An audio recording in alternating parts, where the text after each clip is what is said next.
Good afternoon, ladies and gentlemen. The House is called to order. We are going to begin this session on gender equality. If you ask me how many conferences and seminars on gender equality and gender justice I have attended or addressed or chaired during my over half a century's career, I have lost count. But what have we achieved? The question is, do we see any remarkable difference in what the situation was 50 years ago and what the situation is today on the issue of gender justice and gender equality?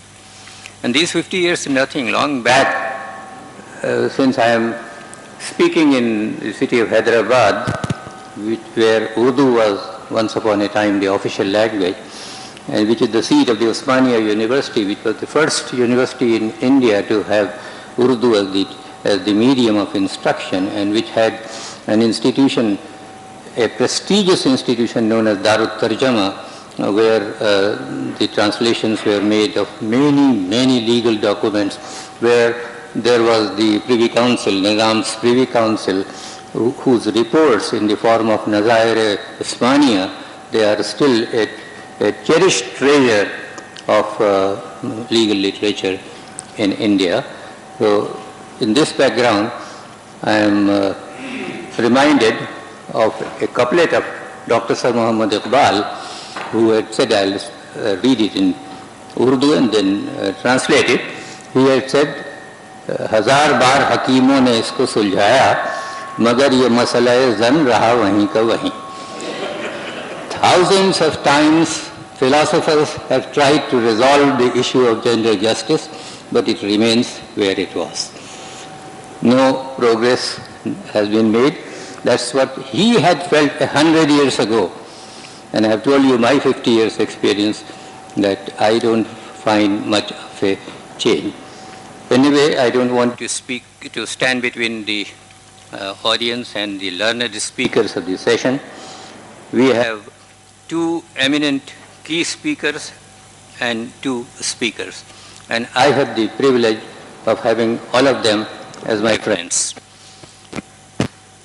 I have known Arif Saab since he was a young flamboyant boy in Aligarh as the secretary of the Students' Union. That was about 46 years ago, if I correctly remember. And then I saw the time when he was a minister in Rajiv Gandhi, Prime Minister Rajiv Gandhi's government. And then he created history by quitting on the issue of gender justice. So who can be more deserving than him for speaking at this session on gender justice? He has spent all his life. He sacrificed his career for the sake of gender justice. Otherwise, he could have been the President of India today.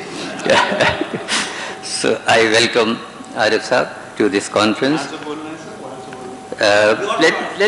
Arif Saab, I propose introducing everybody before we start this session. And then on my left is Anna, who has been a friend for about a decade. And she is an eminent professor eminent academic from Chile. I have been meeting her in many conferences and seminars, international conferences. In 2007, we had set up an international consortium for religion and law studies at the University of Milan. Both of us, I and she, were founder members. In fact, founders of that international institution. Presently, she is the president of that institution. The third president of the institution after Professor Silvia Ferrari and Professor Kolderum. She is the third president of that institution. And Anna is coming to India for the first time, so welcome to our country. Thank you very much. Merajuddin Mir Sahab is Vice Chancellor of the Central University in Kashmir, and I have known him also, I think, for about 40 years or even more. And then Faizur Rahman Sahab from Chennai. We have been corresponding. He has been not only vibrant, but in a say, combatant on issues of gender justice and on the issues of necessary reforms in Muslim law. So it's an eminent panel, and I'm sure I did say in the beginning that I don't see much change, and I have attended so many conferences, hundreds of conferences on this issue, but I do hope that this afternoon something new will be said, some fresh ideas will be generated, and some new dimensions will be touched upon. I have introduced everybody so that in between these speakers I don't waste time on introducing people. Arif Saab can now take the platform. Between 15 to 20 minutes. The key speakers will take between 15 to 20 minutes and the other speakers 10 minutes. And please remember that I'm sorry to say I'm a very tough taskmaster. बिल्कुल ये क्या है sir लगा सकते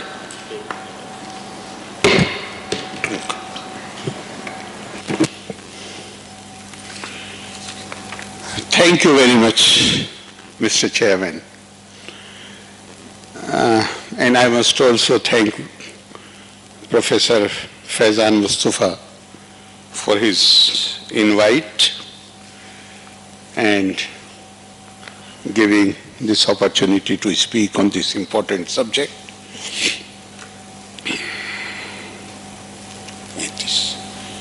Which one? Since we are discussing the question of religion and gender in Hyderabad, one of India's important cities, first I would like to mention what generally, I am not speaking at an academic level, but generally what we understand by religion. And I would like to explain it through an anecdote which has been written by Dr. Bishambar Nath Pandey, a prominent historian and also a politician.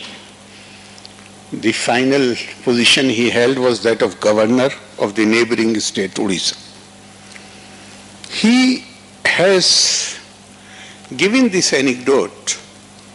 He says that he was mayor of Allahabad. And during that period, the corporation had a lower level functionary, peon, who was Brahmin. Pandit Bishambar Nath Pandey was also a Brahmin. This peon was a Brahmin, but among the officers, there was one man who belonged to the scheduled caste, which means formally untouchable. Now one day, this officer comes to complain to Dr. Bishambar Nath Pandey that this lower level functionary, he brought glasses of water for the officers. He gave one to me also. But when I asked him to remove the glass, this man told him that no, your glass I will not remove. You should. He removed the glasses of other officers, but not of this particular officer who belonged to the scheduled caste. So he came complaining to Bishambar Nath Pandey ji that a subordinate is behaving in this manner. Dr. Bishambar Nath Pandey summoned the peon to his office, and then Dr. Pandey writes that suddenly when he was entering my office, then I recalled that this fellow's father had become a Christian. His father had embraced Christianity. So he had, in a technical sense, he had ceased to be a Hindu. So he asked him that why did you behave in this manner? No, sir. He is an achut, I shall not remove his glass. After he has used the glass, I shall not touch it. Let him remove himself. Then Dr. Pandey says, I reminded him, but your father had become a Christian. You are no longer a Hindu. Why you should have any problem in touching the glass which has been used by a former untouchable? Then his reply, first I will say in Hindi and then translate it into English. His reply was, कि ईसाई हो गए तो क्या धर्म छोड़ दी? If I have become Christian, that does not mean that I have given up my religion. In fact, this thing has happened with most of us. Whatever we have inherited culturally, in terms of custom, in terms of culture, in terms of so many other things, we have accepted that as religion. For instance, the raging controversy today about three pronouncements of divorce. The advocates of the divorce themselves describe it as talaq-e-bidat, innovative. Innovative is something which is not part of the original scheme. Yet they are saying the whole Muslim Personal Law Board and the votaries of the three divorces, they are saying that it would amount to interference in religion if this right of Muslim male, which strangely is available today only to Indian, maybe there may be one or two more countries, but in most of the Muslim countries this thing has been done away with. But here they are fighting a pitched battle and they are saying that if this is done away with, then it would amount to interference in the religion. In fact, one of the TV discussion, one fellow tried to say that this permission was given by the Holy Prophet and this is mentioned in the Quran. I said, if you know that, then you are describing it as innovation, something which was permitted by the Prophet. Then he had no answer to that. So in the case of gender justice, equality, whatever you want to say, in the context of the religion, we have to take this consideration into the fact that what our understanding of religion actually is. The religion clearly says, Ya ayyuhan nas, and first I would come to this, that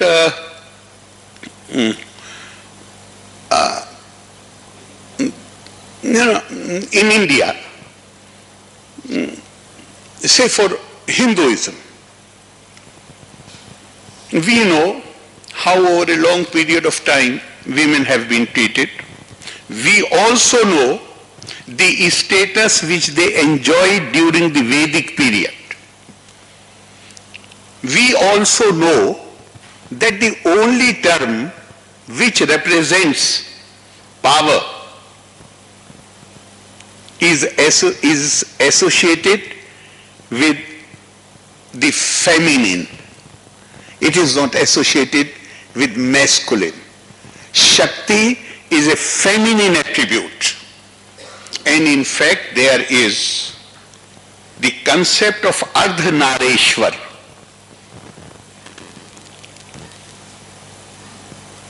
The God incarnate, Ardhanareshwar, half man, half woman.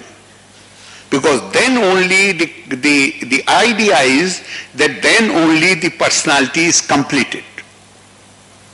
We can quote from various religious traditions to show that it is not actually religion which has downgraded women. In fact, religion will remain relevant as long as for people this is a matter of belief, this is a source of inspiration.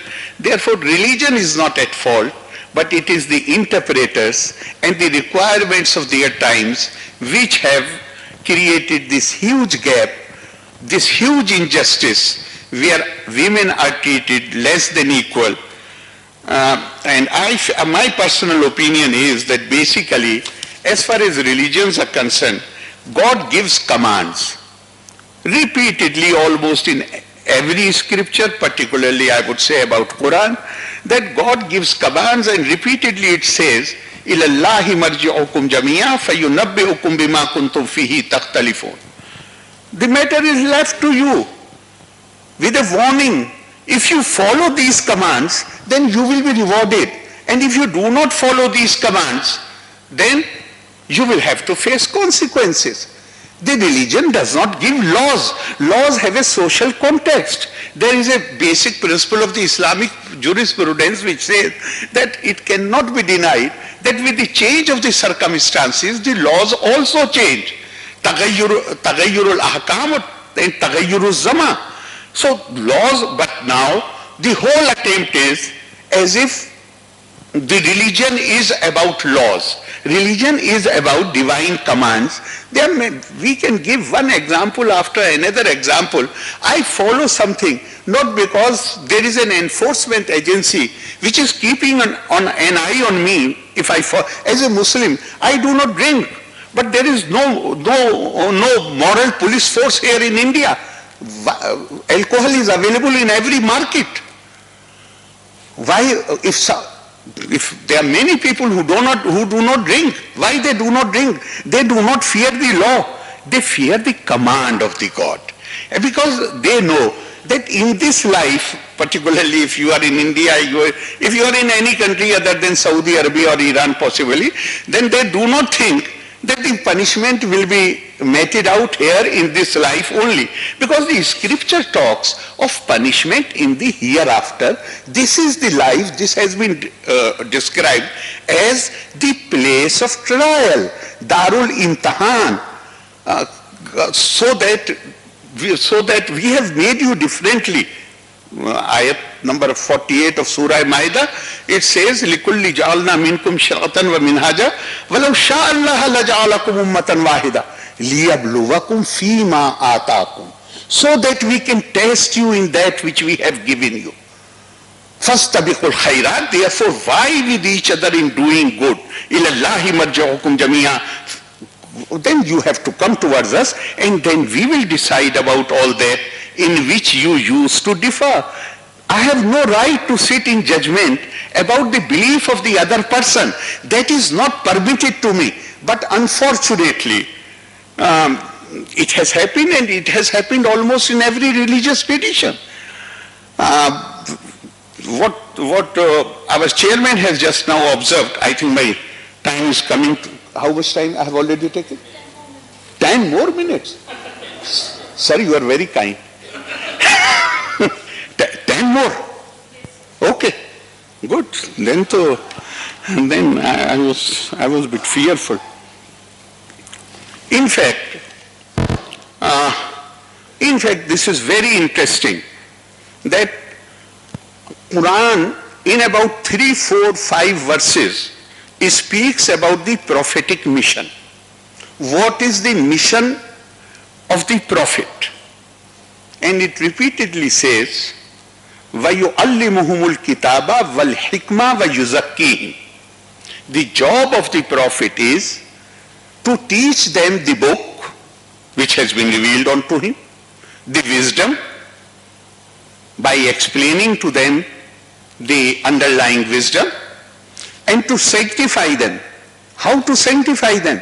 When knowledge grows into wisdom and a person acquires the capability to make a distinction between what is right and what is wrong and makes the right choice, then that person is supposedly sanctified. But this is the general thing. And then Prophet has been described as Nazir and Bashir. One who gives glad tidings.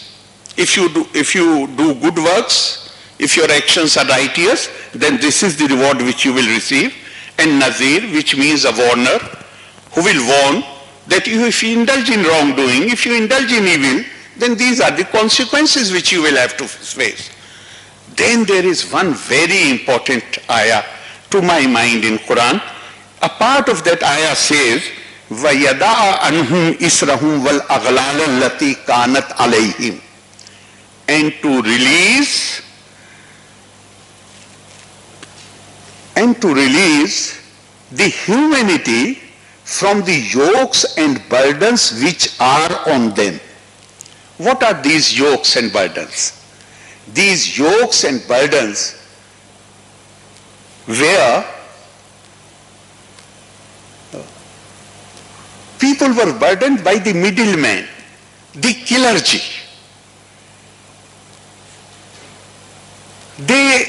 These middlemen, they ensured that people come to us to understand what the religion says. Let there be what Allama Iqbal, our chairman has quoted from Allama Iqbal.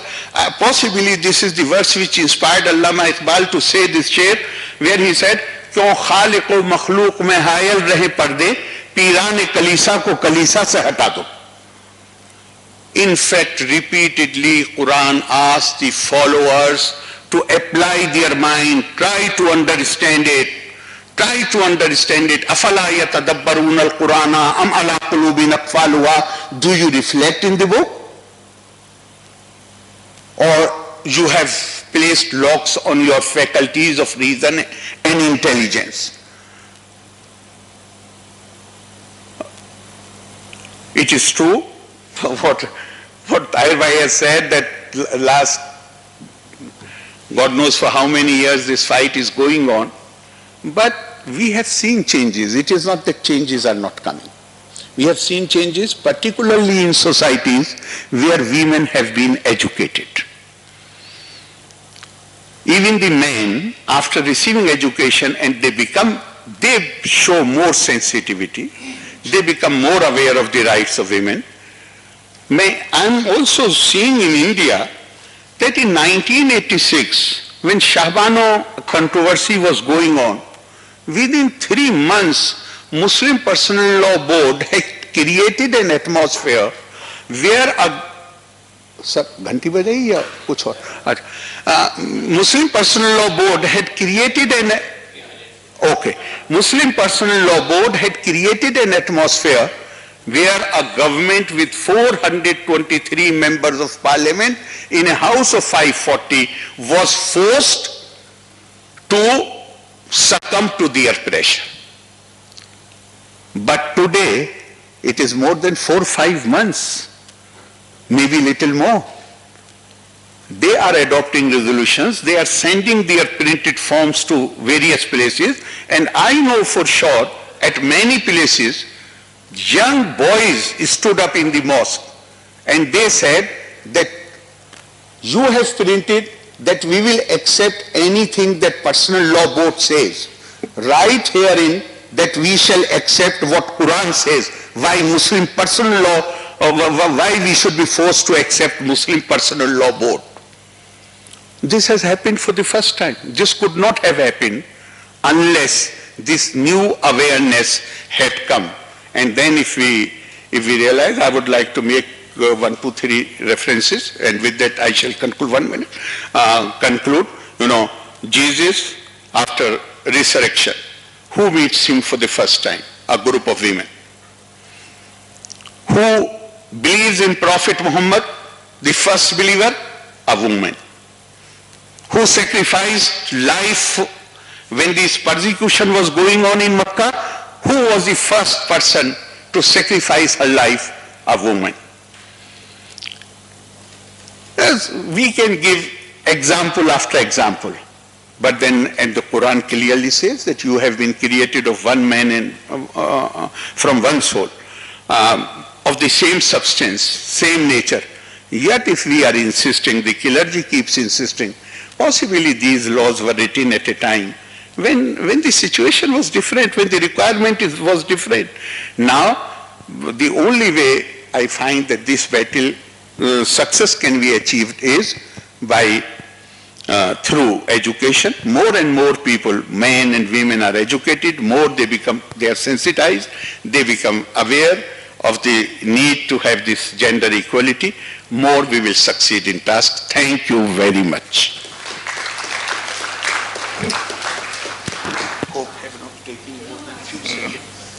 Thank you, Harris sir. The problem in India these days is that our theologians, they have succeeded in making the Muslim masses believe that personal law, what is known as personal law, is another name of the Quran. And that is playing havoc. Maybe Arif Saab is right that education has had its effect, and Muslim women and even young men are coming out in favor of reform. But the masses still believe that what is personal law is Quran. And the problem is, the paradox is that what is believed to be personal law is an antithesis of the Quran. It's exactly opposite of what is written in the Quran. And that is believed to be the Quranic law. That's the problem. Arif Saab is doing his best to change this climate in the country, and I thank him for that and congratulate him for that. And it's now my friend Anna, she will speak. Thank you very much. Nice this meeting, especially Professor Mustafa and Professor Durham, who invited me to join you. This is my first time in India.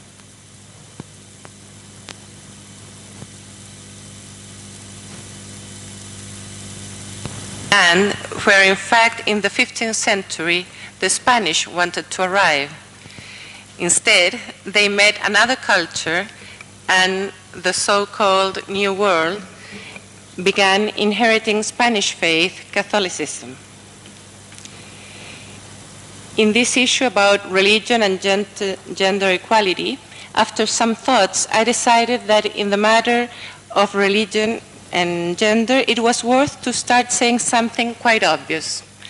I am a Latin American woman. I teach law and religion as well as canon law, which is the Catholic Church legislation, at a law faculty of Catholic University of Chile.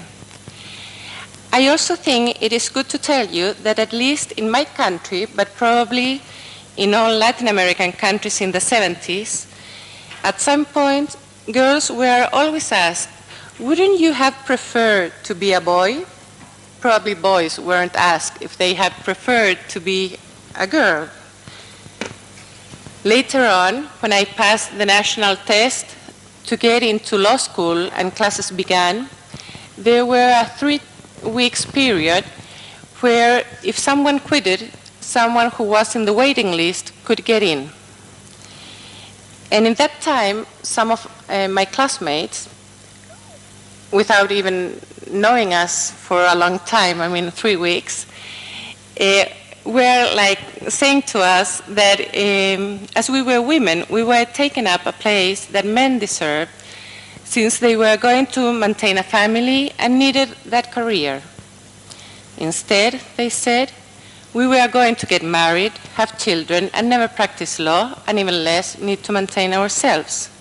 That happens in the 80s.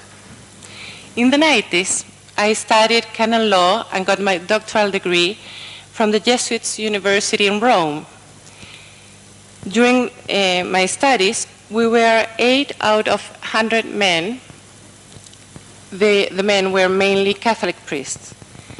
They all knew what were they going to do after finishing their studies.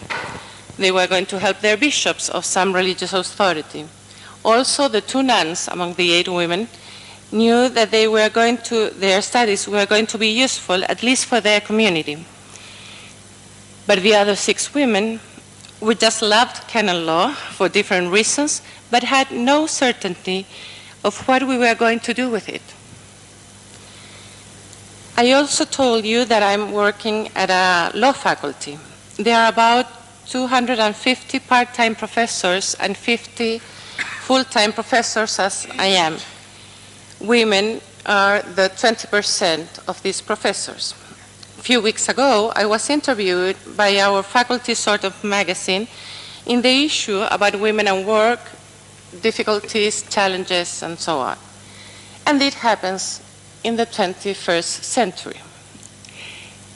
What I'm sharing this, I think that this is the first time that I am telling some personal experience in an academic scenario, but I needed to be candid about the way I approach the issue, mainly because I think that there are always many stories behind the scenes that explains some perspectives, especially when we get into gender perspectives. Not exclusively in those perspectives, but mainly in that.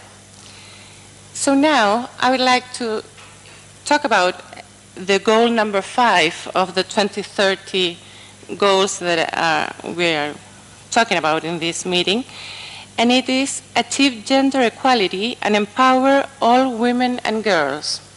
My first thought, I have to say, it's why girls and not children, for instance. If we have to protect someone, I would always think about children, but of course, I have sympathy towards the goal number 5.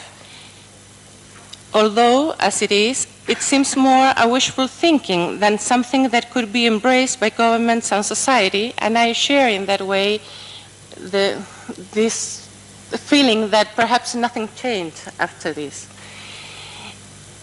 They propose to end all forms of discrimination, eliminate all forms of violence against women and girls in the public and private spheres, including trafficking and sexual and other types of exploitation.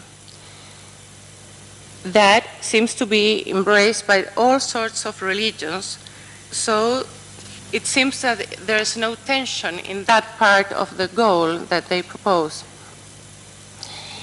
But it would be a little bit different, perhaps, when we address the issue about that they are going to stop forced marriage or female genital mutilation. Because we can't ignore that sometimes they are not just cultural issues, but sustained as relevant with much or less support, as in the past times, for instance, Native peoples in America and Latin America practice human sacrifices. I mean, some things changed, and we don't have human sacrifices now. But we can't say about cultural issue when they're going to stop and we are going to embrace the new way that we express our beliefs. On the other hand, it seems appropriate that there is a recognition of unpaid care and domestic work. But it still seems that the measure of women empowerment is not only their access to different levels of leadership and decision-making, but actually getting it. And here I have some other problems, because I don't like that the measure of a success of a woman or a successful woman is if she got a seat in the parliament or she can be the leadership of some place. The document also says that reproductive health and reproductive rights are also a measure of real empowerment, and here also we will find some tensions about the teaching of some religions. The same will happen with the proposal of the document about the capacity to inheritance or ownership or control the land.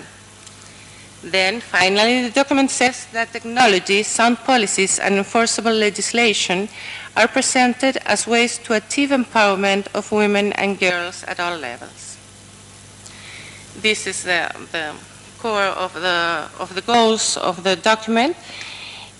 And having said this, and knowing that Latin America has not the pluralism that you have in India, I thought it was good to just show a little bit how religion is lived in Latin America, admitting that it's a generalization, especially centered in women, and then try to explain how I think that this could work or not work in my region.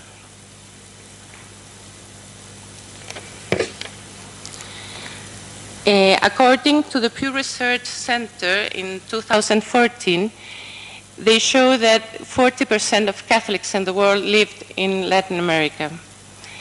And even if in the 60s they were like 60% Catholics, now it seems that it has decreased almost to 80, 70%.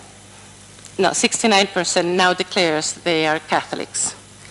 In many countries across the region, women demonstrate higher levels of religious commitment than men.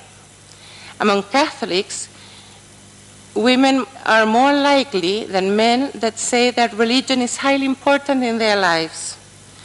The largest gender gaps on this question appear in Paraguay, Colombia, Argentina, and Uruguay, where the shares of women who say religion is very important to them are 14 or 15 percentage points higher than the comparable shares of men. Across Latin America, women are significantly more likely than men to pray daily. Among Catholics, this pattern happens to be the same in every country survived.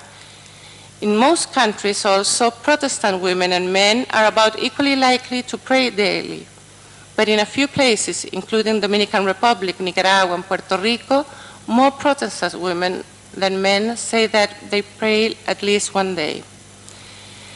The unaffiliated people that also declares themselves to be Christians, but they don't belong either to Protestants, the historical one, evangelicals, or Catholics. They are mostly men in every country, and 2/3 of them say that they pray more than once a day. Then they asked in that survey, they asked some questions about gender roles, and there was an agreement in almost all countries, the 18 countries that they surveyed, that women should obey their husbands. Of course, Chile wasn't in those countries, among those countries. And there were very few Latin American countries where they were for priesthood for women.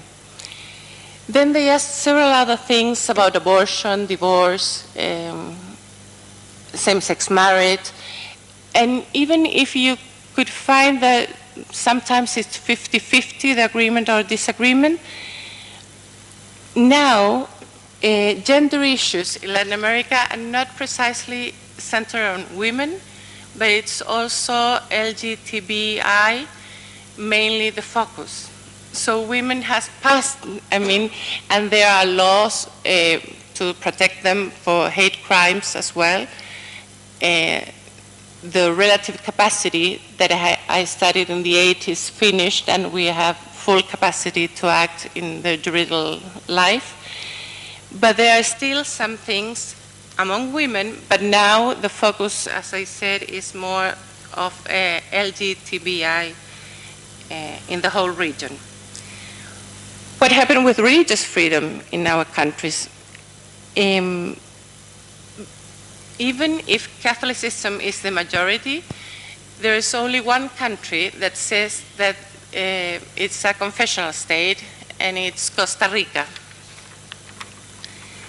The Catholic Church has a special status in almost all the countries, but in the constitutions of Argentina, El Salvador, Panama, and Peru, they explicitly says that it has a special status.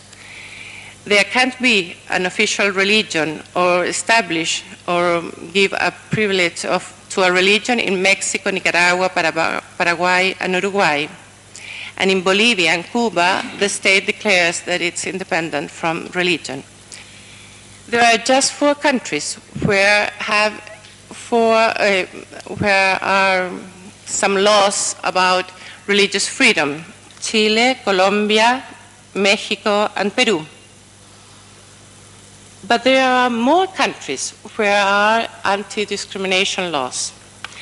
And anti-discrimination laws started in 2008, and they also refer to hate crimes and not refer to women, but are focused in gender identity, and they focus not in gender identity and sexual orientation. That's the focus of those laws. This is also held by the Organization of American States, the Commission, the Inter-American Commission of Human Rights, and the Inter-American Court of Human Rights. In all of them, you can find different commissions or different decisions about anti-discrimination, but again, not because of women, but because of other gender issues. And what it's, for me at least, the main concern would be that in our Inter-American Court, they don't guide their decisions under the principle of the margin of appreciation that the European Court of Human Rights has. We invented something that it's called the control of conventionality. That means that at the end, the Inter-American Court becomes the new level of constitution. So once they decide in one case, all the country has to adjust to that case, and then also the other countries has to adjust to that in the same way. So at the end, they become the new legislators. And in that sense, I would say that this is concerning about this issue because what we are looking or facing now is that all the decisions are eliminating discrimination or the so-called discrimination in some issues, but are not counting on the history and culture that it's on the community. And that's the risk when you don't address these kind of issues, these religious issues, without taking into account your culture and your history. Thank you. Thank you, Anna. And Anna has reminded us that the issue of gender equality is no more between men and women only. There are more genders now than male and female gender. There is the transgender community and the third gender and so on. And those problems we are also facing in India now. Those issues are coming up for adjudication before the courts. There have been very important judicial decisions in recent years on genders other than men and women. So it has become now a more complicated and much wider issue, the issue of gender equality. It's now the turn of Professor Mehraj Mir. You will speak there? Being the chairman, I can't speak from here.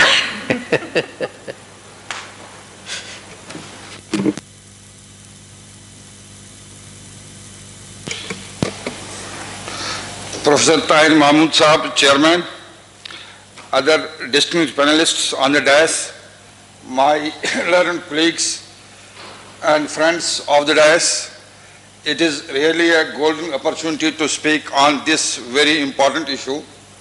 But it just came to my mind that our topic for this afternoon discussion is religion and gender equality.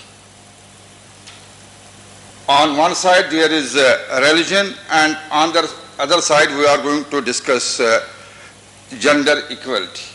Well, how it will sound if we say nature and gender equality. Why I am saying this? So far as a student of comparative religion is concerned, you will not find in any religion, name one, there is any hate, there is any discrimination so far as women are concerned. And thereby once we say religion and gender equality, it speaks as if we are saying something as if there is some gender inequality inbuilt in any one of the religions. That is not the case. Yes, there is a gender inequality, but that has been created by us. We are responsible for this. And as our Swami Agnesh, he rightly said that the question is that of implementation. You take any religious authority, any religious book, we do not adhere to it. We do not follow to it. We do not follow it in letter and separate. And finally, we come to the conclusion there is a this and that religion equality. Well, Mr. Arif Muhammad Khan, he has in a very scholarly manner explained what is religion. I am not going to touch about it. He has explained in a general context what actually religion means. It is a faith. I am a Muslim simply because I am born in a Muslim family. I never asked my father, where is God? who is God, how many eyes he has, how many ears he has. I never asked this question, nor anybody asked this question to me. Well, you are born, or I am born in a Hindu family, you are a Hindu. It is just by a chance. You are born in a Christian family, you are a Christian. It is chance that we are Hindu, we are Muslim. Basically, we are human beings. As he rightly said, we are born not with the name. We are born not with any tag. It is here we just attribute X, Y, Z or any other tag. Sir, you take any religion, say for instance as Arif Sahab rightly said, go to the Quran where our Prophet has said, O mankind, we created you from a single pair of man and woman. O mankind, we created you from a single pair of man and woman and made you into nations and tribes so that you may know each other. Indeed, the most honored of you in the sight of God is one who is most God-fearing.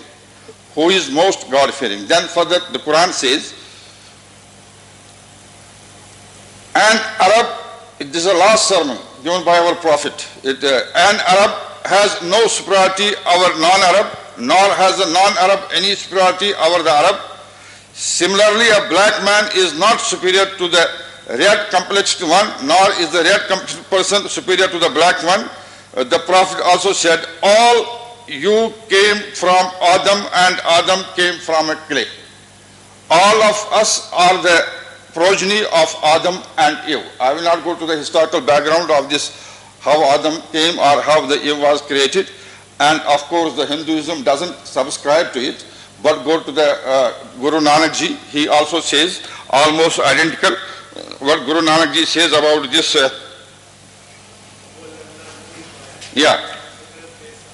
Just one minute, sir. In fact, he has all identical said. He has also said you are born as human beings. You are not born as X, Y, Z. That is the crux of what Guru Nanak Ji has said. And take then any religion. You take the Christianity, what Jesus Christ has said. He used to love all the women, love with love and affection, and used to ordinate to others. Do not hate women. They are equivalent to all of us. There is no discrimination so far as sex is concerned. Now, Guru Nanak Ji has also gone to the extent, or even Hinduism also says, that when she is a child, she is under the care of her father. When she becomes a young, she falls in the care of her husband. And when she becomes old, she falls in the care of her children, sons. This is a crux. And another issue, you take any religion, can this universe exist? Rather, can this universe would have existed in case there would not have been this opposite sex? In case there would not. We are here, you are here, simply because we are the creation of the two persons, male and female. Where lies the discrimination? Of course, as I said, if there would have been nature and the gender discrimination, there are some differences which are inbuilt in us. And the nature has given us different roles. Me as a father or you as a mother, different roles are being assigned to us by the nature. And we cannot go against nature. Of course, we are trying now, changing sex and other things. We are going against this. But so far as various religions are concerned, my opinion is that every religion holds every woman in the highest esteem.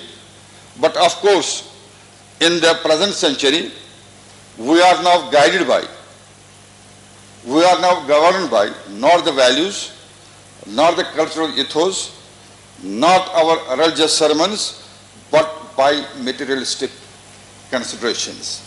Our main aim at present is how to make the wealth. And while making a race for how to make a wealth, the women becomes a victim. You take the example of, say, for instance, any legal position of women, as our honorable chairman while quoting the Dr. Iqbal, well, it has improved. You can't deny it. It has improved so far as legal status of the women is concerned. You take the example of sati, you take the example of this equal rights under the constitution of any world. You take the example of franchise in the United States. It was not allowed till 1990. Now, after 1990, I think perhaps 19th Amendment, it has been allowed now. But then again, in case of marriage, every religion gives the freedom to women to choose a spouse of her choice. But on the other hand, we have honor killings and domestic violence. We have violence at the workplace. We have violence at the public places. Recently, you might have seen what happened in the Bangalore on the eve of the New Year Day. And then you know, Delhi is known as, Delhi is known as a capital of crime in India. That is, women are not safe so far as Delhi capital is concerned. This is all man created. It is not created by any religion. Well, I would like to conclude. I am of the considered opinion, in case we are in a position to follow our faith, in case we are in a position to follow our faith, we shall be in a position to see the crime-free society, and our females will not face any difficulty. But the basic issue is, do we follow our faith in the letter and separate? Thank you very much. Thank you, Mehrad. You also have spoken of the theory and the practice, and I was just trying to pinpoint the difference, the tremendous difference between theory and practice in the matter of women's rights in India. We do know that we have made tremendous progress so far as our statute book is concerned, but the ground reality remains mostly unchanged. Now, Faidur Rahman Sahab. Faidur Rahman Sahab, you have 10 minutes also. Thank you so much, Chairman Sahab, respected scholars both on the off the dais. In fact, I have just 10 minutes. I have been warned not to exceed 10 minutes. She is holding a placard over there. Yeah, she is. Anyway, so I'll try to be as quick as possible to convey maximum in the time allotted to me.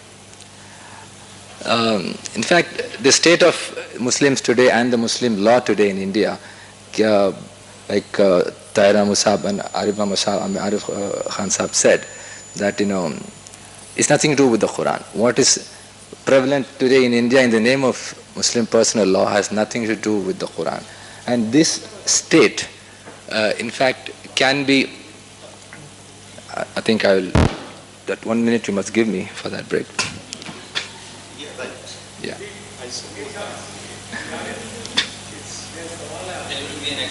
Yeah, thank you. So I've appealed successfully. Yeah. Okay. So I want to sum up the condition of the Muslim personal law, which has completely undermined the Quran today, in these two verses, in these two couplets, which are penned by one of my very good poet friends who's no more. It says like this: the condition of the sectarianism in Islam today. दुनिया में जहर सच कह कह के बहुत घोला गया, या सच कह कह के दुनिया में जहर बहुत घोला गया, झूठ था जो खैर की खातिर सदा बोला गया. And this has affected the Quran, which has rendered it into this. खा गई औराक़े हरफ़े आक़िबत दीमक तमाम, खा गई औराक़े आक़िबत दीमक तमाम, सिर्फ कुछ मिट्टी मिली जुज़दान जब खोला गया. The sectarianism has reduced the Quran to crumbled dust. When you open the Quran, we don't find the words there. They have been reduced to dust. And poison has been administered to the society to such an extent that we have completely lost the originality of the Quran. In fact, when it comes to the Quran, the problem is of hermeneutics, the hermeneutic rigidity which the ulama have come to maintain today. So what we need to counter that is nothing but hermeneutic flexibility. And this is what we attempt in our forum, which goes by the name Islamic Forum for the promotion of moderate thought.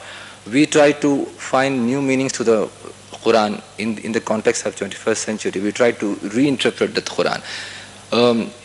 And in that context, I would like to say that Islam grants equal rights to men and women.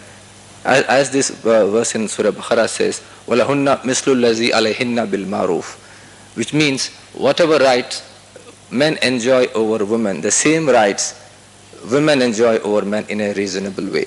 So based on reasonableness, both men and women enjoy the same rights over each other. But unfortunately today, the hottest debate which goes on is focused on issues such as triple talaq, where the stand of the Muslim Personal Law Board and other Muslim organizations is such that it suggests that women have absolutely no equality in Islam. They say the man has the right to pronounce talaq in one sitting, the instant talaq, in 3 seconds flat. He can render his wife a total stranger to him, whereas the wife does not have the same right. I like to tell you that there is a certain procedure of the Quran given of talaq in the Quran. See, because since I have just 10 minutes, I want to specifically focus on the issue of talaq alone, which is being hotly debated both in the media and as well as in the Supreme Court today. There is a certain procedure of divorce given in the Quran, and although this procedure is addressed to men, it holds good for women too, which is completely missed. The clergy completely missed the point that the procedure of the divorce given in the Quran, which is over a period of time. And in my paper, which can be circulated later, I have extracted a 7-step procedure of divorce from the Quran. First, when there is a marital dispute, the husband and wife have to talk it out among themselves, which is known as fa'izuhunna in the Quran. And then if the dispute persists, as a second step, the Quran says you will have to distance yourself physically for some time, wahjuruhunna. And then even if that doesn't happen, the reconciliation doesn't happen after the second step of temporary physical separation, you will have to enter into a second round of talks known as wazribuhunna, talk it out again. And then if even this third wazribuhunna does not bring about any reconciliation, as a fourth step, the Quran proposes arbitration, one arbiter from each of the family, from the husband's family, one from the wife's family. They will come together and try to sort out the matter. If this also doesn't work out for some reason, and mind you, there is no time limit here. This 4-step procedure can take any amount of time, because we're just trying to unite two people who are quarreling on some issue. And then after these 4 steps, in fact, it's only after these 4 steps you are allowed to pronounce the first talaq. And the Quran says after the first talaq is pronounced, you will have to give a mandatory period of 3 months waiting period. And if the wife happens to be pregnant at the time, the waiting period will extend up to the termination of pregnancy, which is about 10 months. So therefore, ranging from between 3 to 10 months is the period. Within this period, you can pronounce a maximum of 2 talaqs, as the Quran says, talaq marratani. After the pronunciation of 2 talaqs, or pronouncement of 2 talaqs, you can either reconcile or separate. So this whole procedure of 7 steps can take up to a year easily. So, and this procedure, in my opinion, in my study of the Quran, holds good for both men and women. Unfortunately, the clergy have bifurcated this and said that this procedure the Quran mentioned in the Quran is talaq, and which is only for men. But the women, if they have to divorce, if they want to divorce, they will have to adopt the procedure. It's called khula. The word khula in Arabic actually means to untie a knot. Marriage is considered a knot, kind of an agreement. So that which unties the knot is the khula. The wife has to undergo. But the problem is, in khula, the wife once again will be dependent on the consent of the husband. Unless the husband consents, she cannot obtain the khula. So where is the gender equality? Even today, it is being advocated as a right, kind of a right which a woman enjoys. But then, of course, it may be a right, but it is not an equal right. The husband is not dependent on the woman when he divorces, whereas the woman is made dependent on the husband's consent to get divorced from him. Therefore, there is no gender equality here. This has to go. So, thank you. This has to go. Unfortunately, most scholars today, they don't talk about it. In fact, they're talking about even the idea of, which is a fiqh term, which is a sectarian term of, it is a sectarian jurisprudence. This term has come from Hanafi jurisprudence, known as talaq-e tafweez. Talaq-e tafweez means the delegation of talaq by the husband to the wife. They say the wife, since she does not enjoy the right to divorce, she, at the time of marriage, in the nikah-nama, this right can be incorporated by asking the husband to delegate this power of divorce to her in case there is any problem. My question is, why should the right be delegated to her, a right which she already enjoys? Under the concept of walahunna mislu lazi alahinna bil ma'ruf, whatever right the man enjoys over a woman, the same right the woman enjoys over the man. This right is inherent in the gender equality which is inherent in the Quran. So therefore, the woman does not have to get this right. This right need not have to be delegated by the husband to the wife. She already enjoys that. So therefore, I feel scholars here like Tahir Mahmud Saab and Arif Ahmad Khan Saab consider this. In fact, this paper I'm trying to publish it soon in some top publication, because I want to spread the word. I want to initiate a discussion. In fact, I have 2 more minutes, I think. Like in that short time, I like to narrate 3 hadiths from the Prophet, all Sahih hadiths, authentic hadiths. One is from book of Abu Dawud, the other from book of Nasai, and the third from Bukhari, where this right to divorce was enjoyed by women. The Prophet gave this woman this right to divorce. The first hadith it comes from Abu Dawud. In this hadith, an adult woman goes to the Prophet saying that my father has married me off to a person who is not to my liking. What do? I seek your intervention. The Prophet, the words used by the Prophet is فَقَيَّرَهَا. I give you the right to take whatever decision you want. If you want to stay in the marriage, you can stay in the marriage, or you want to come out of it, you can divorce him. The word uses فَقَيَّرَهَا. This is a book from hadith from Abu Dawud, the collection of Abu Dawud.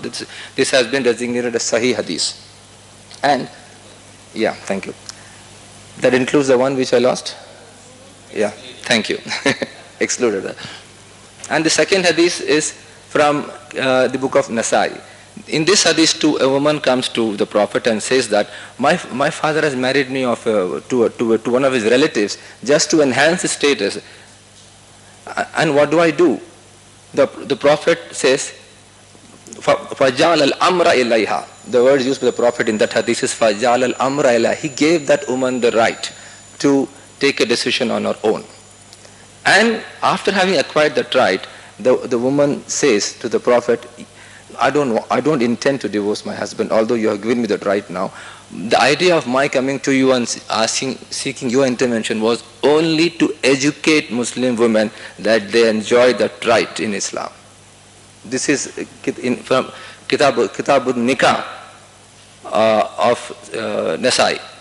So in both these hadiths, the Prophet clearly says the women have the right to take decisions on them. They don't have to seek the husband is nowhere in play, as you can see. And the third hadith is from Sahih Bukhari. This is again from Kitab al-Talaq in Sahih Bukhari. This hadith is a very famous hadith of Barira. Barira is an emancipated slave girl. I'll end up finishing this hadith. Barira is an emancipated slave girl. She divorces her husband for no reason. And the husband, Mughis, is heartbroken. The man loves the wife. He loves his wife. He goes to the Prophet and says that my wife wants to divorce me. I don't know what to do. On seeing his condition, the Prophet calls Barira, the emancipated slave. She's an emancipated slave. And says, why don't you reconsider your decision? And the question, because Barira knows that under Islam she has the right to divorce her husband for no reason. She says, I don't have any problem. She says, I have no problem with Mughis. He's a wonderful man. He's a good human being. He's a pious man. But I don't like him. And the Prophet says, why don't you reconsider your decision? And the answer that she gives is noteworthy. She asked the Prophet, are you asking me as a prophet? Is this a command? The Prophet said, no, this is not a prophetic command. I am just interceding on behalf of your husband. In that case, the woman says, I have no use for him. This is the reply she gives to the Prophet. Look at the freedom that the women enjoyed during the Prophet's time. It also reflects on the greatness of the Prophet to have given women that kind of a right to reject him if it was only a suggestion. So therefore, these three hadiths clearly prove that women enjoy equal divorce rights in Islam. Therefore, under Nikah Nama, to have this right delegated to women under the concept of talaq-e-tafwid is an insult to women. They enjoy the right, they must have the right to divorce on their own without the intervention of the husband. Thank you. Thank you, Faizul Rahman Sahab. With due apology, I have only to say that what you have said, it only shows how tremendously misunderstood even among the Muslims. The khula, that is divorce by woman, is certainly not dependent on the consent of the man. It is absolutely an unfettered right of woman. It is the exact counterpart, it's the exact counterpart of talaq by men and khula by women. But the problem is being created by our mullahs and regrettably by some courts. Faizul Rahman Sahab, you may not have read it. Only yesterday when all of us were here, a khula exercised by a woman in Chennai, enforced by the Qazi. It has to be enforced because a woman remains a weaker section, weaker party to the marriage, and the husband may force her still to continue in marriage, so there has to be an enforcement agency. And that enforcement power has been given by Islam to the Qadi. So she went to the Qazi and got it enforced, and then there was a case filed by the husband in the Madras High Court, and yesterday the Madras High Court said, no, Qazi has no power to enforce the right, it only the court can be. So yes, absolutely right, wrong. A similar judgment had been given earlier by Justice Khalid of the Kerala High Court, who later went to the Supreme Court. So the rights of the law of talaq has been distorted by our Maulvis, and the right of khula has been distorted by our courts. Anyway, it's an endless discussion, and we are running about 15 minutes late. And shall we have a discussion? Or 10 minutes? 10-15 minutes. So about 15 minutes. Yes. So another 10 or 15 minutes are available for discussions. And Faizan is raising his hand first. Yes. No, sir, with highest amount of respect, because in a panel where chair himself is the leading jurist of law and religion in the country, who has written a number of books, and you have someone who has really, as you rightly said, sacrificed his political career, and Faiz is an upcoming scholar of Quran. I have two questions to both of them. First to Faiz. Faiz, is not this your position in number of your articles that there has to be a divorce for a reasonable cause? You have written this. In your presentation today, you said that the right of a woman is absolutely at par with the right of the man. Now, if reasonable cause is your position, you are not conceding this reasonable cause to a woman. She can give divorce without cause. Then you are contradicting your two positions. Then you should say, for a man, the procedure is much more elaborate, her right is much more restricted compared to right of a woman. She can give divorce to the husband without cause. And that is what the modern divorce law is all about, the no-fault divorce. You need not ask. If there is incompatibility, no questions asked. Let them part. So you will react to this. And to Arif Bhai, even though as an Indian, my burden is much less compared to those who follow Islamic criminal law. We don't follow Islamic criminal law in India.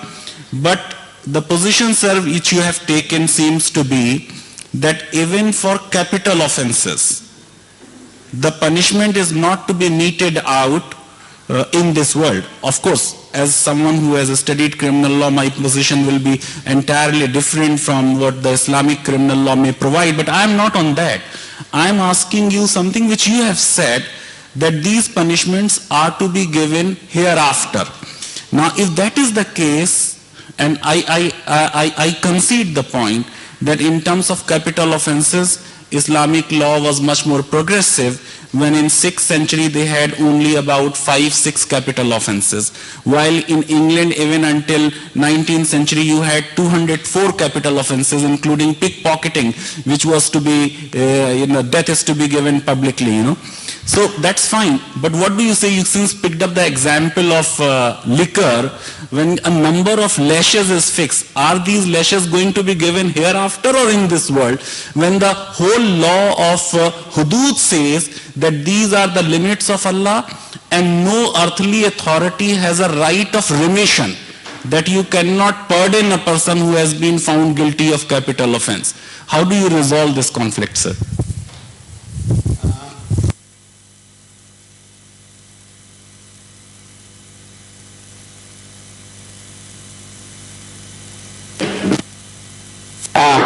नहीं, एक साथ ठीक नहीं रहेगा. एक question, because these are quite elaborate questions.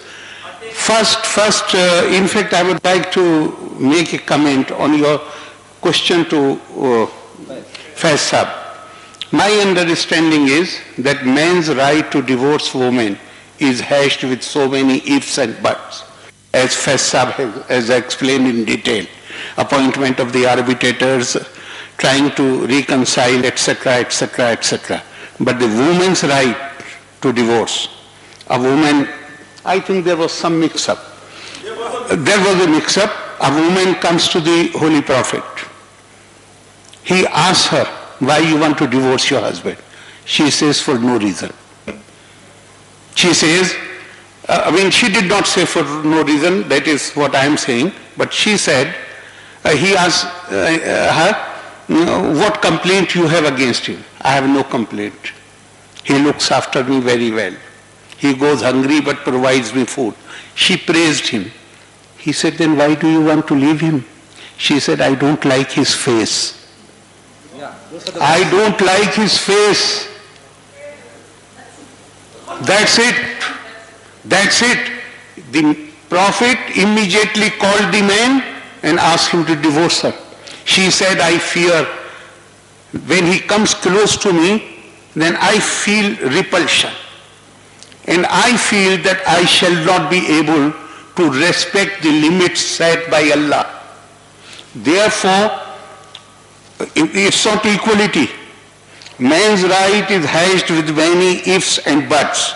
Woman's right to divorce is absolute. And once she said, but this will be implemented by some enforcement agency. Now, this enforcement agency I am saying because it is linked to your other question, that what about the criminal laws? Whether the man will go unpunished, whether it will be in the hereafter, no. If the society accepts, the whole society of Medina had shown allegiance, and they had given their consent. In fact, if you look at the whole thing, man himself comes to the Prophet, says, I have committed adultery. He turns his face to the other side. Then the man comes, he turns his face to the other side. Thrice he comes. And he says, because it is his conscience which is impelling him. It was not, the police had not brought him in the presence of the Prophet to deliver justice. He himself volunteered. He said, I have committed this crime. And then finally, because his understanding, and this is what has been told, that if you do not undergo punishment for some crime which you have committed here, then the crime in the hereafter will be more severe. The man comes voluntarily. There is another case where this man comes and reports that some crime is being committed, crime relating to sex crime. Huzur Sallallahu Alaihi Wasallam asked Hazrat Ali to go and inquire about it. Keep it in mind that those days they did not have wooden doors in their houses.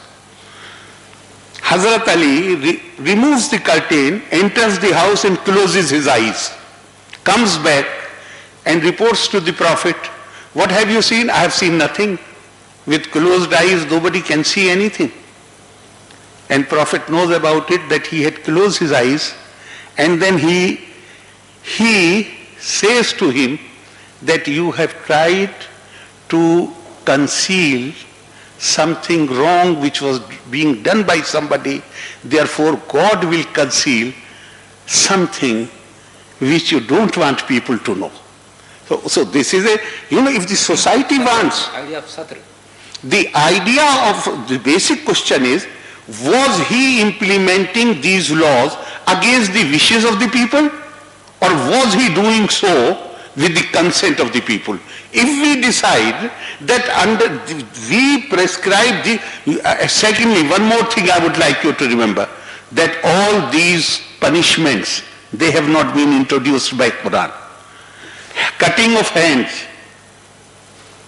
before Quran came, it was the law of the land. All these punishments, they were there even before the Quran. So in a society where there was no jail, Islam also adopted these laws, which were the criminal laws. It is the same with the divorce laws also. They were already prevalent in the society, and the Quran Prophet tried to reform them only. Exactly. I will answer. Yeah. In fact, I will. Yeah, please. No, I have to answer now. I have a question. Answer it, please. But quickly. Yeah, she wants to answer. Ask. Yeah, see, already Faizan Sahib had asked this question. In fact, I would like to, just as Arif Sahib started on my topic, I would like to comment one thing on which he said about hudud. See, the word had in limit in Arabic means, the Prophet very clearly instructed, once again in a very authentic hadith, he used the word, فَدْرَوُ الْحُدُودْ مَسْتَطَعَتُمْ, which means try to put away hudud to the extent possible. Fadra comes from the word rad. Rad karo. You try to stop the punishment by hudud to the extent possible. That is why when somebody comes to the Prophet, I have committed adultery, the Prophet turns away. And when he comes the second time, which Arif Sahib missed, he asks, are you mad? Right. Are you mad? He said, no, yeah. You may have only touched. The Prophet is giving him ideas. You may have only touched. You may have only done that. No. The Prophet wanted to avoid inflicting hudud punishment. That was the sunnah in one sense. About the question that you asked, Faizan Sahib, see, of course divorce has to be for a reasonable cause, or like even that was a cause. To say that she finds the woman repulsive is a reasonable cause, in my opinion.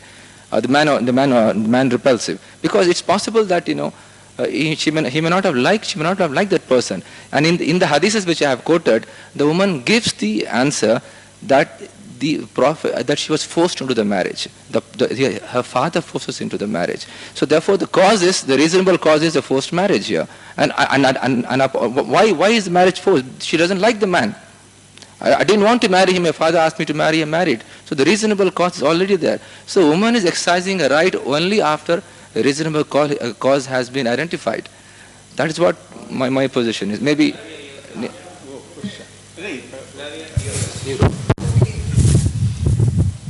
Yeah, this is for Faiz Rahman. I really appreciate what you're doing, but I have a question. And the question is, how do we read a text, sacred text, okay? So somehow I feel that this debate, and I've been following this debate, is kind of lapsing into the kind of debate medieval Christians had, how many angels can dance on the head of a pin? Because frankly, when we read the past, we read it through our present concerns. Our approach to the past will always be presentist. You can never reconstruct the past, and all historians accept this in methodology of history. Now, when you start interpreting the past, you do it from your personal ideological and current concerns, then it is one interpretation against another, right? You will have an interpretation, and you will have more orthodox sections also giving you an even probably a more closer literal and it will all lapse into exegesis, right? And I don't think it helps current concerns of women in this way in very substantially. Why don't you guys just shift the grounds of debate and say, what is Islam about? If Islam is about dignity and equality as we think that it is, well then let's look at A, B, C, D issue from this point of view, rather than starting from the opposite point of view. And frankly, I heard a lot about what the Prophet said, but this is not 6th century Arabia. You know, we have a qualitatively different society, a qualitatively different set of needs, and instead of starting from there and lapsing into exegetical readings of the Bible or the Quran or the Gita, I mean, the Gita is fortunately, the Mahabharata is such an ambivalent text, you can have any kind of reading, but the religion of the book always has a problem that one set of interpretation will be met by a more orthodox. I think you guys need to be more political, because the option is not between a regressive personal law and a uniform civil code. Civil code is equally repressive. If women want to marry under the personal law, they should have a progressive personal law available to them. See, actually, because these have gone, Shabanu case. Yeah, I mean, I like to tell you that. I think as we don't have a time for debate, I think we have to stop at that. No, I'm sorry, Flavia's comment was not a question. Was it a question? No, it's all right. Yes. Yeah. It's all right.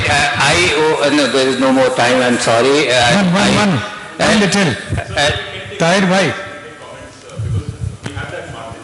Then I'll give it to Sherwani Sahab.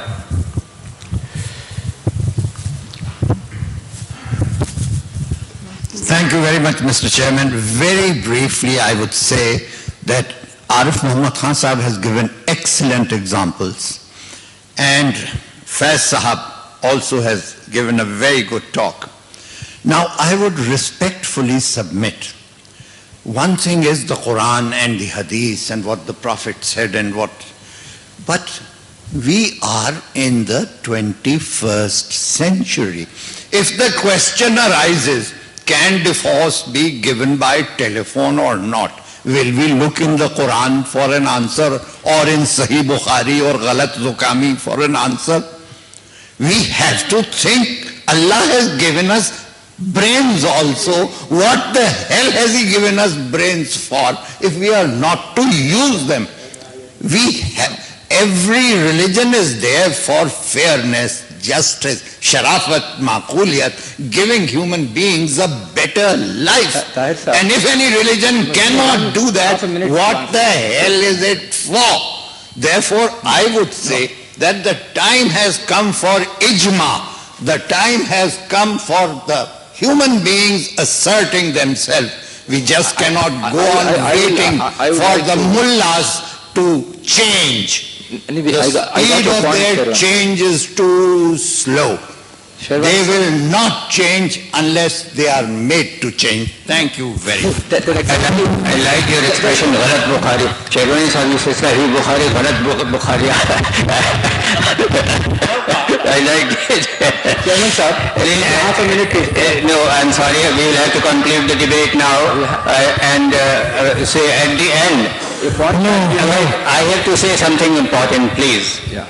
We owe an apology to our foreign guests. The topic of this session was religion and gender equality, but the entire session has become India specific, rather Muslim specific, and so we do owe an apology to our and what Sherwani Sahab has said is worth pondering, and we don't have a reply to what he is saying. We should ponder over it and decide once for all that all these questions relating to gender equality and etc., we have to decide it applying our own wisdom and intellect which God has given us, rather than looking into what the Prophet had said to Barira or someone else. No, I'm sorry. Over coffee, perhaps.